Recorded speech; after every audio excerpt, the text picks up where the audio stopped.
Curse Partners is based on Jujutsu Kaisen's Yuta Okkotsu, otherwise known as the real MVP of JJK, cause bro got a baddie and lived happily ever after. In today's video, I'll be breaking down all the similarities and differences between the two to find out how accurate JJS really is. For those of you who don't know about the other main character of JJK, he was initially a special grade cursed human haunted by his late childhood friend Rika Moveset. Satoru Gojo mentored Yuta and enrolled him at Tokyo Jujutsu High. As a first year student, Yuta defeated Suguru Geto and freed Rika's soul. He left Japan to train with Miguel in Africa in his second year until the Shibuya incident. He returned to Japan and fought alongside Jujutsu High sorcerers to combat the schemes of Kenjaku and the King of Curses. By 2035, Yuta had become the head of the Gojo clan. He eventually married Maki Zenin and had two grandchildren, Suguri and Yuka Okkotsu. Both Yuta and Maki lived to an old age, passing away by 2080. Yuta's innate curse technique is copy, which allows him to copy the innate techniques of people who had their body parts consumed by Rika, with stronger techniques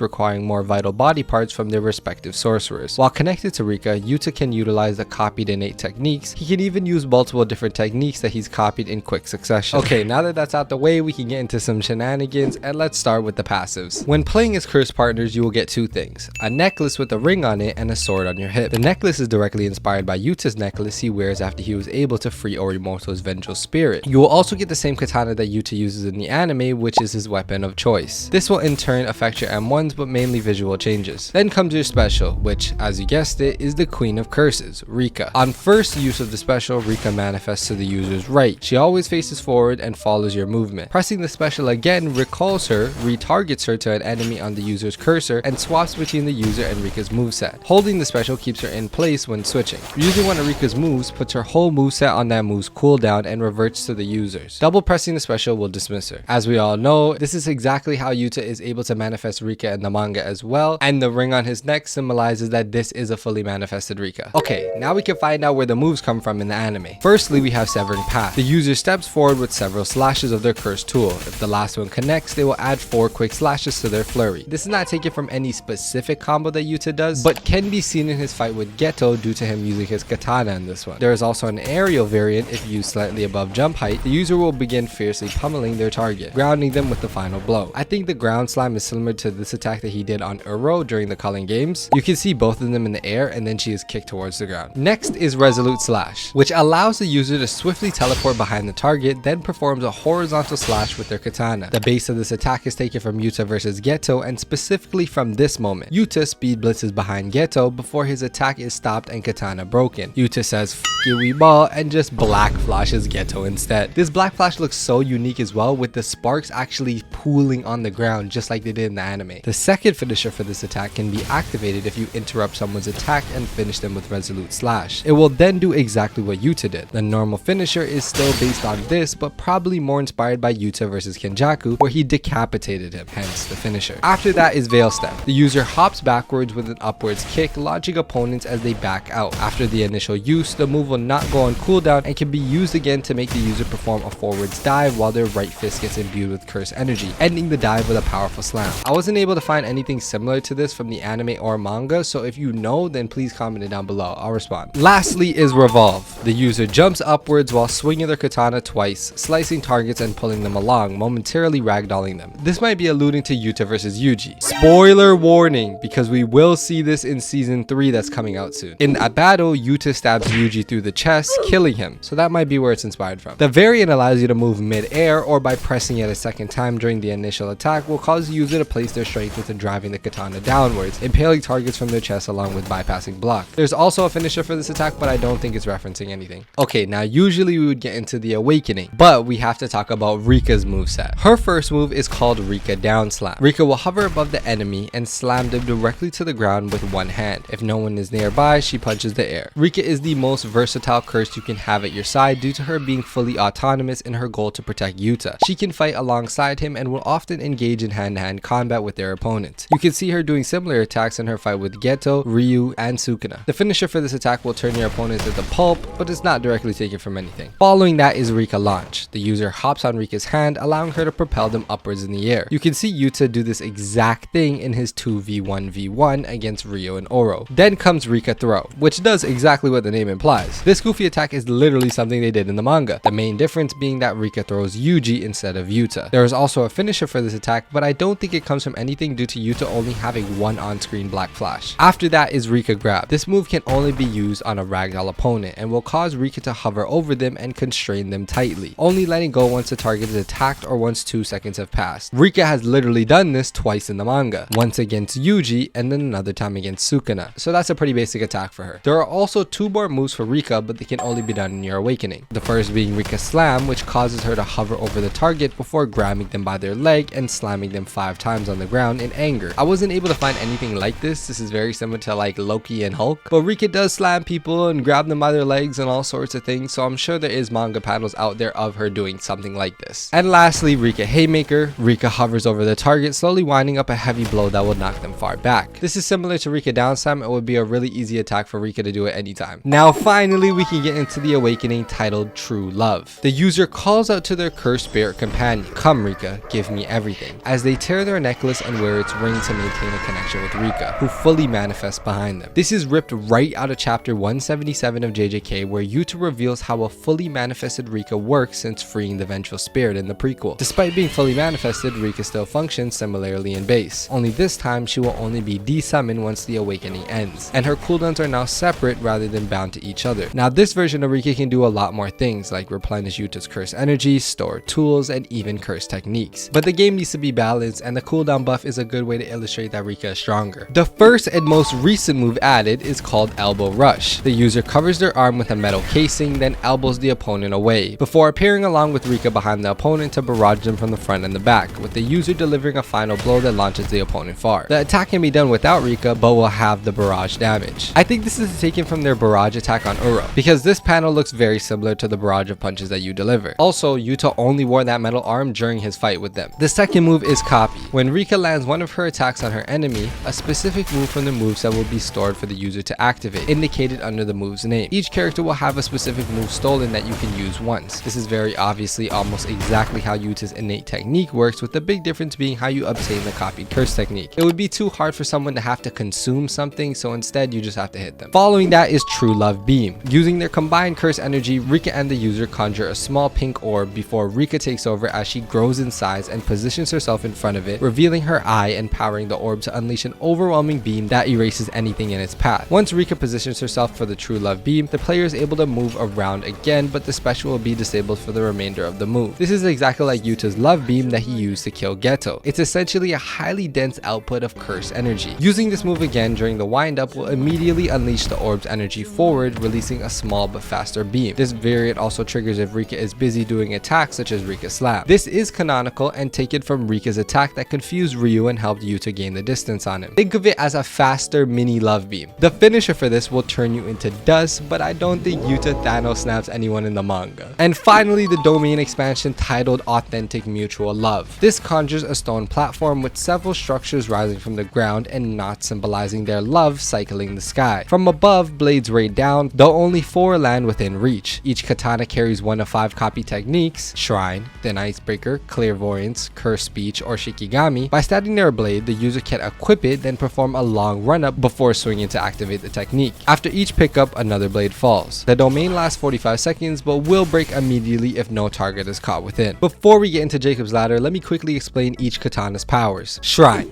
Once in contact with an opponent, the user strikes them with their katana and sends 4 dismantle slashes to stun them in place. If no opponent is hit, the user instead sends out a large horizontal slash forward, bisecting anything in its path. Yuta was ate to obtain Shrine when Rika ate some of Yuji's fingers. With consent, of course. Then Icebreaker. The user strengthens their katana blow with an extension technique of sky manipulation and breaks the sky like a thin veil of ice. This was obtained after Rika ate Uro's arm that got sliced off in battle. Clairvoyance. Once in contact with an opponent, the user slashes them with their katana and draws blood to mark them with the manga panel for 10 seconds, causing the opponent's incoming melee, bullet, and swarm attacks to be dodged effortlessly. The user will also dash when an explosion attack from the target is heading their way. Despite the katana swing missing, the user still marks the opponent from afar, only this time for 5 seconds. Yuta obtained this after politely asking Charles for one of his ribs after fighting Hikari, and apparently he agreed. Curse Speech. Once in contact with an opponent, the user strikes them with their katana and commands them to plummet, grounding them to the floor. If no opponent opponent is hit, the user instead shouts "don't move" and freezes everybody within the domain in place. Yuta obviously got this attack from his best friend Inumaki, but we're not sure what he ate. Shikigami. Once in contact with an opponent, the user sends 3 flying Shikigamis resembling Rika's head with wings to swarm the opponents for 3 seconds. Despite missing the katana swing, the Shikigami still swarm the opponent for 3 seconds, only this time they can be blocked and half the damage will be taken and you will not be able to kill the target. This is Drew's stolen technique he obtained after one-shotting him at the beginning of the culling games. After landing 4 katanas, the user can conjure a divine ray from the sky by using their domain again with the target in sight, which will catch the target and slowly lift them up while dealing damage and draining 35% of their awakening progress. Grants iframes to the user during the wind-up while bypassing all others, but takes a toll on the domain, shattering it immediately. Jacob's Ladder is an extension technique that blasts down a pillar of light onto a target, extinguishing any curse technique under the light. Unlike Hanakurusu, Yuta activates this technique by making a hand sign. By imbuing technique extinguishment into the domain's barrier, Yuta's Jacob's Ladder was guaranteed to hit Sukuna, heavily damaging the King of Curses and further weakening the connection between him and Megami Fushiguro's body. This was all part of the plan, and Angel was on our side, but I'm not sure exactly what Rika ate. That's pretty much it for Cursed Partners though. I think he's one of the most canon characters in all of JJS, and it makes sense because he is one of the main characters. If you like this video, then please consider subscribing because me and the Mafia are trying to hit 100k before the year ends. But in the meantime, while you're eating, you should go watch this playlist of all my other explained videos. Millz Mafia out.